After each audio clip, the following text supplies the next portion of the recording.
عن عمر رضي الله عنه أيضا قال: بينما نحن جلوس عند رسول الله صلى الله عليه وسلم ذات يوم إذ طلع علينا رجل شديد بياض الثياب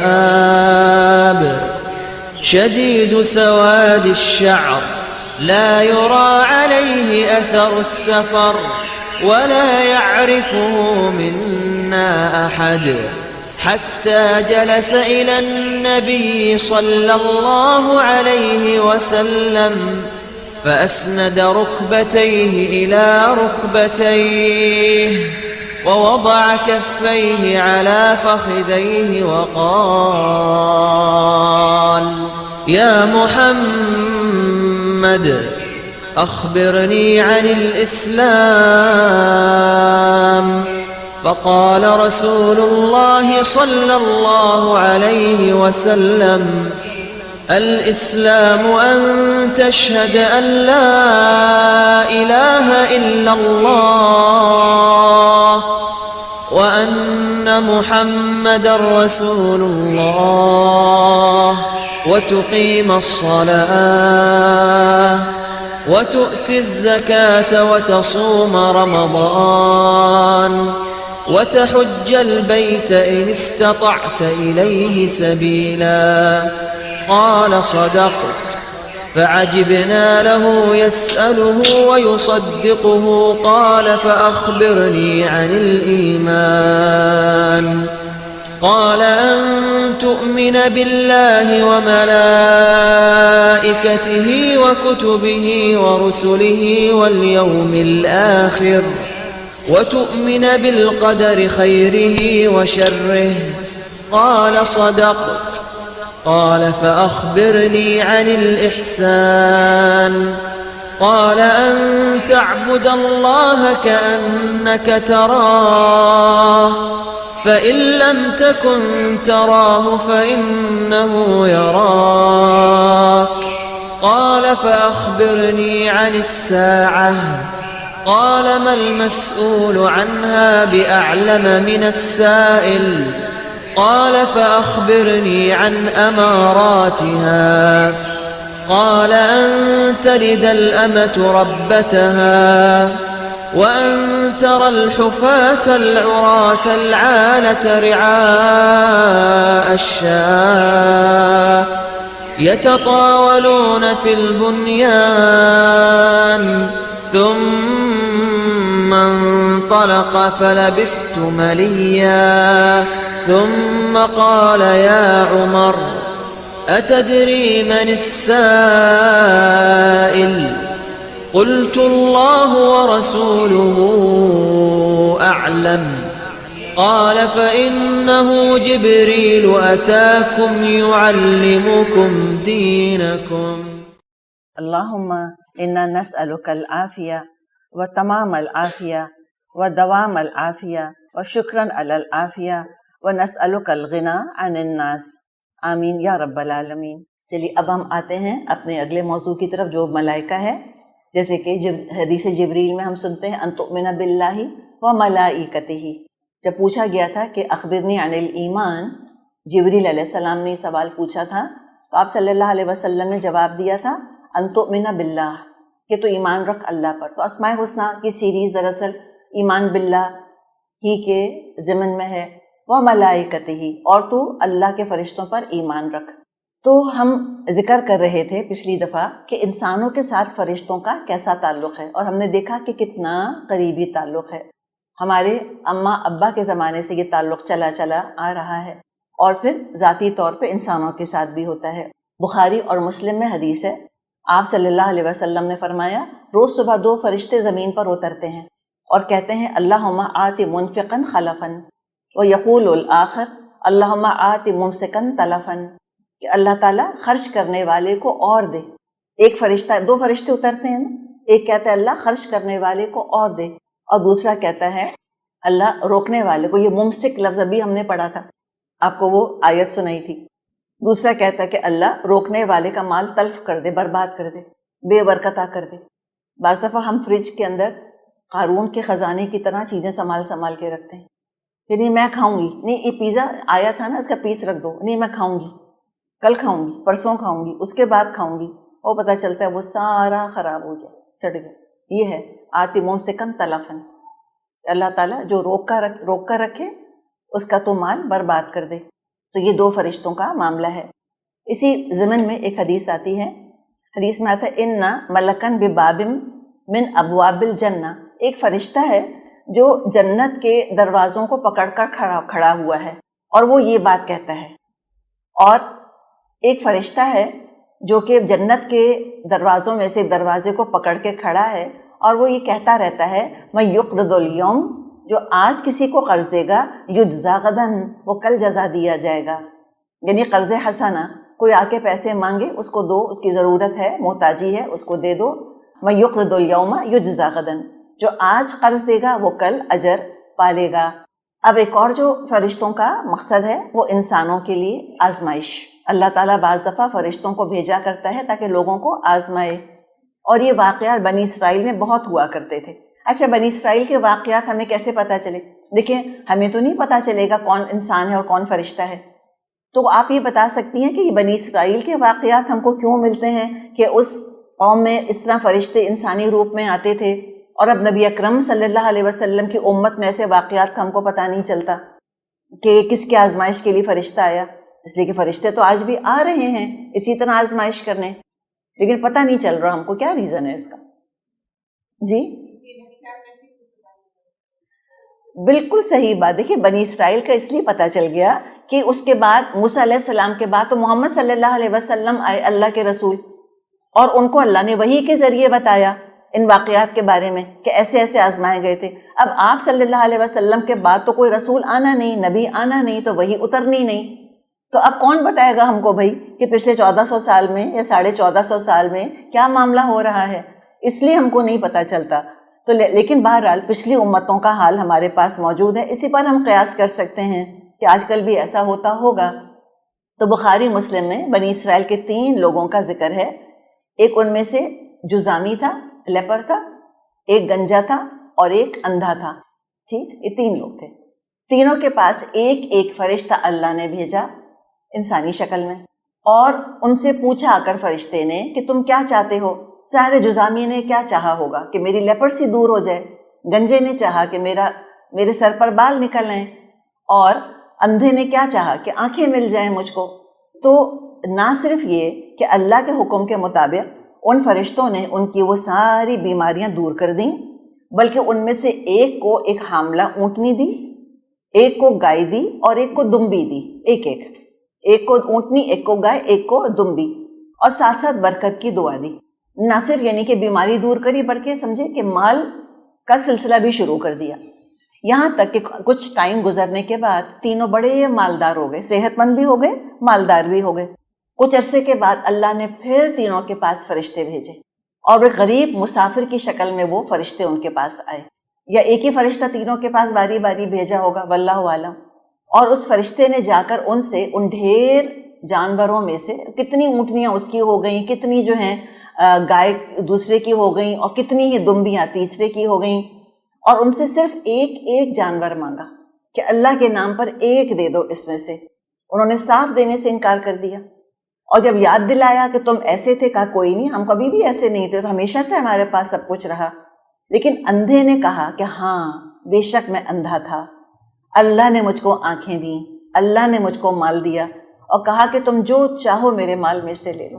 تو پھر کیا ہوا کہ وہ جو تو پہلے جنہوں نے انکار کیا تھا ان کو دوبارہ اپنی اصلی شکل پہ لوٹا دیا گیا، اور اللہ تعالیٰ نے اس کو برکت دی۔ تو یہی ہے نا کہ اللہ تعالیٰ دینے والے کو اور دے اور روکنے والے کا مال برباد کر دے۔ نحوست ہوتی ہے کنجوسی کے اندر، ضرورت مند سے پیسہ روک کے رکھنا جبکہ ہمارے پاس ضرورت سے زیادہ ہے، یہ چیز بہت تباہ کن ہو سکتی ہے انسان کے لیے۔ تو آج بھی فرشتے آتے ہوں گے، اب یہ مت سوچیے گا کہ ہر بھیک مانگنے والا فرشتہ ہے، پتہ چلا کہ آپ نے دولت لٹانی شروع کر دی ان کے اوپر۔ شاید پچھلے دنوں آپ نے وہ دیکھا ہوگا، کسی نے ویڈیو بنا کر بھیجی ہے کہ یہ جب سارے فقیر جمع ہوتے ہیں شام کو تو کیسے وہ نوٹوں پہ نوٹ گن رہے ہوتے ہیں۔ کبھی چینج چاہیے ہو آپ کو 1000 کا، 5000 کا، ان سے کہہ دیا کریں آپ کو نکال کر دے دیں گے. پروفیشنل بیگرز کی بات نہیں کی جا رہی، بلکہ اب تو مسجدوں کے باہر لکھا ہوتا ہے کہ گداگری کی حوصلہ افزائی مت کریں. تو یہ پروفیشنل بیگرز کی بات نہیں ہے. لیکن بعض دفعہ کوئی انسان آ جاتا ہے، ضرورت مند ہوتا ہے، کچھ نہ کچھ انسان دے دے اس کو.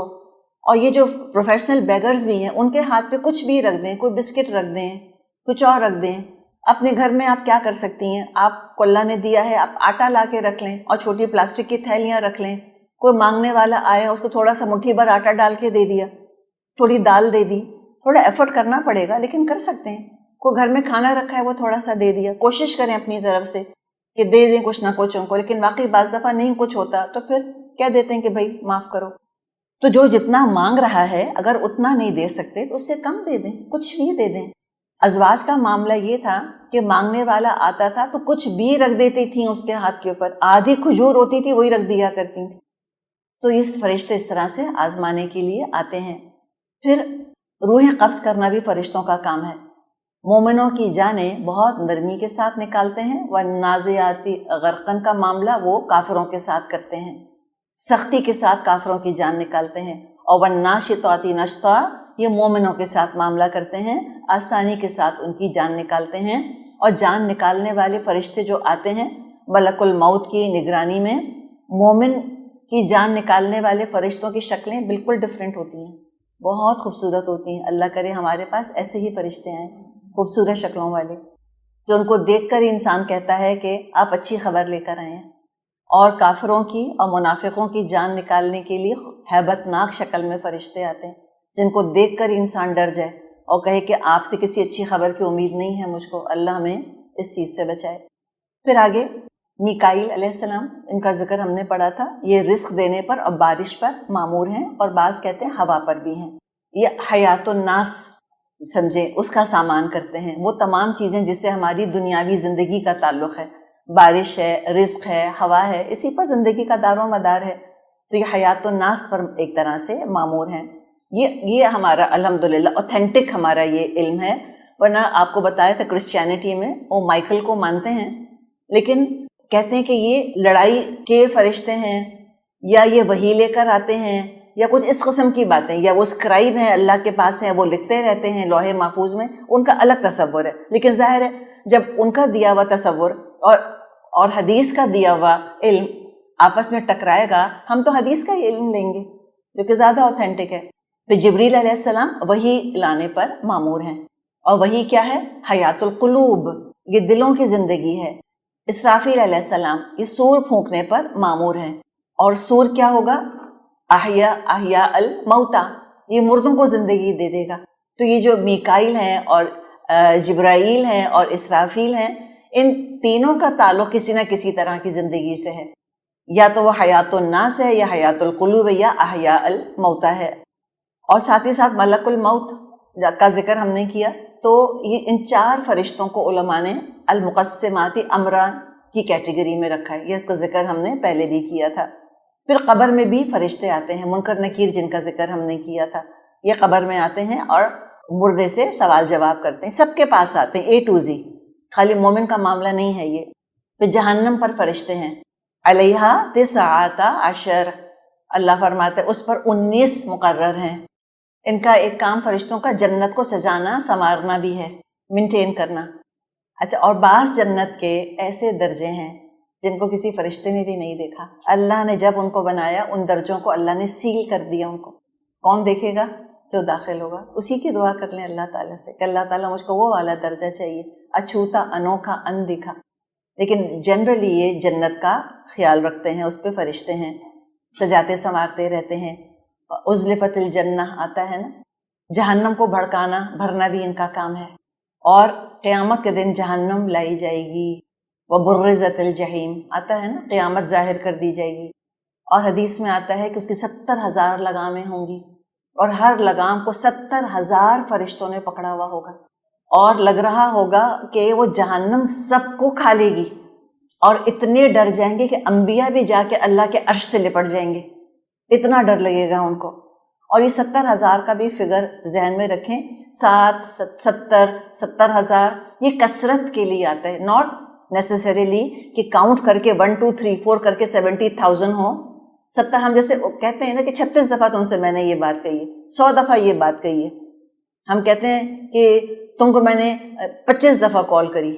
ظاہر ہے نہ ہمارا یہ مطلب ہوتا ہے 25-36، نہ سننے والا یہ کہتا ہے 25-36. کثرت مراد ہوتی ہے. ہر زبان میں اس قسم کے الفاظ پائے جاتے ہیں. تو اللہ ہی بہتر جانتا ہے کہ 70,000 واقعی 70,000 ہوں گے یا بھی تحاشا ہوں گے. اللہ ہی بہتر جانتا ہے کتنے ہوں گے. تو یہ بھی ان کا ایک کام ہے. اس پر بھی فرشتے ہیں جو جہنم کو کھینچ کے لے کر آئیں گے. قبر سے نکلتے وقت تب بھی فرشتے ساتھ ہوں گے اور حشر کے میدان میں مومن کے ساتھ رہیں گے. پھر جنت کے دروازوں پر بھی ہوں گے، خوش آمدید کہیں گے، اور جنت میں مختلف دروازوں سے وہ مومنوں سے ملنے آیا کریں گے انشاءاللہ تعالی. تو یہ تو ہم نے جنرل بات کری، اور اینڈ میں جو ہم نے بات کری وہ تو ظاہر جنت میں تو ہم جانتے ہیں مومن ہی جائیں گے. تو اب ہم آتے ہیں، ابھی ہم نے کیا بات کری؟ ہم نے جنیرک بات کری تھی، عمومی بات کری تھی کہ فرشتے اور انسان چاہے وہ کافر ہوں چاہے مومن ہوں. اب ہم آتے ہیں مخصوص تعلق کی طرف، فرشتے اور مومن. تو پچھلے میں ہم نے تمام بنو آدم کی بات کری، جیسے مومن کافر سب شامل ہیں، اور نطفے سے لے کر ہم نے جنت جہنم تک اس پرسنل تعلق کی بات کری. اب مومنوں کے ساتھ معاملہ دیکھتے ہیں. یہ مومنوں سے محبت کرتے ہیں فرشتے. بخاری مسلم میں ابو ہریرہ رضی اللہ عنہ سے روایت ہے، آپ صلی اللہ علیہ وسلم نے فرمایا جب اللہ کسی شخص سے محبت کرتا ہے تو وہ جبریل سے فرماتا ہے اللہ فلاں سے محبت کرتا ہے لہٰذا تم بھی اس سے محبت کرو. تو جبریل علیہ السلام اس سے محبت کرنے لگتے ہیں اور آسمان والوں کو پکار کر کہتے ہیں اللہ فلاں سے محبت کرتا ہے لہٰذا تم بھی کرو. تو آسمان والے بھی اس سے محبت کرنے لگتے ہیں اور زمین والے بھی. اسی طرح جو آیت الکرسی پڑھ کر سوتا ہے ایک فرشتہ اس کی شیطان سے حفاظت کرتا ہے. اسی طرح اذکار پڑھنا سوتے وقت، وضو کر کے سونا. تو رات سونے سے پہلے فرشتہ آتا ہے انسان کے پاس. یہ بعض احادیث میں آتا ہے جب انسان سونے کے لیے لیٹتا ہے تو ایک شیطان اور ایک فرشتہ دوڑتے ہیں اس کی طرف، جلدی کرتے ہیں کون پہلے پہنچ جائے.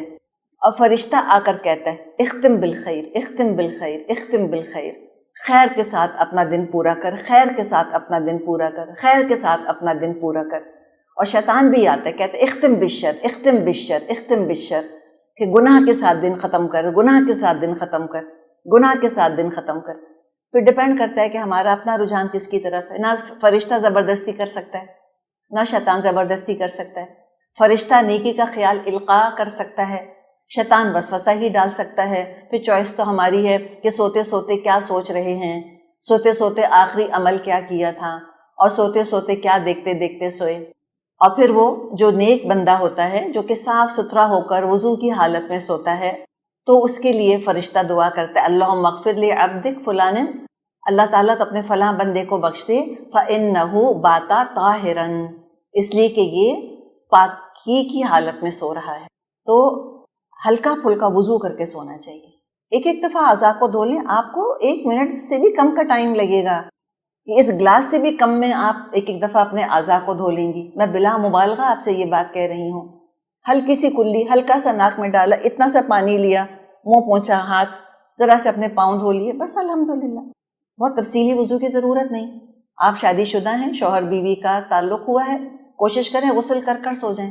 لیکن نبی اکرم صلی اللہ علیہ وسلم کا طریقہ ہم کو کیا ملتا ہے کہ بعض دفعہ غسل کر کے بھی سوئے آپ، بعض دفعہ آپ بغیر غسل کے بھی سوئے، لیکن وضو پھر بھی کر لیا کرتے تھے.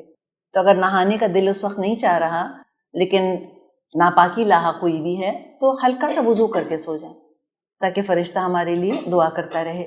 پھر مومنوں کی مدد کرتے ہیں فرشتے آ کر.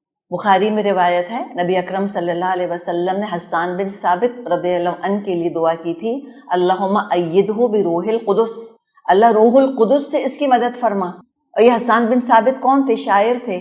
ہم کہیں اچھا شاعر کے لیے، جی اس زمانے کے شاعر آج کے میڈیا کی طرح ہوتے تھے. اور آپ صلی اللہ علیہ وسلم نے یہ بات فرمائی کہ حسان کے شعر کافروں کو تیر سے زیادہ تکلیف دیتے ہیں. حسان بن ثابت رضی اللہ عنہ تیر انداز نہیں تھے. ہر انسان کا الگ الگ ٹیلنٹ ہوتا ہے، الگ الگ صلاحیت ہوتی ہے. اسلام نے سب کو جو ہے وہ ایک بھڑ چال چلنے کو نہیں کہا کہ سارے کے سارے تیر انداز اور فوجی بنیں گے.